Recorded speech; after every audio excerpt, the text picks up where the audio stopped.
สวัสดีค่ะทุกคน วันนี้เรามีคนมาแนะนำนี่คือเพื่อนเราค่ะ ชื่อมิน เดี๋ยวเราให้แนะนำตัวนะคะ มินหนูสวัสดีค่ะ เราชื่อมินนะคะ มินหนูเราเป็นเพื่อนของไอนะคะ มินหนูเราเล่นเกมแมวทาวุยด้วยค่ะ อย่างที่เพื่อนเราแนะนำตัวไปนะคะ มินวูขอไม่บอกอายุนะคะ เราก็ไม่รู้ว่าจะพูดอะไรต่อแล้วค่ะ เราคิดว่าให้ฟังเสียงfin.ASMR ต่อนะคะ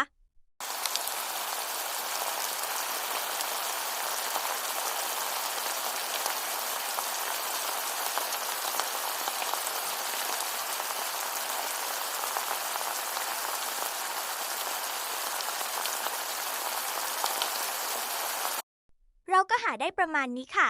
ไม่ค่อยฟินเยอะนะคะ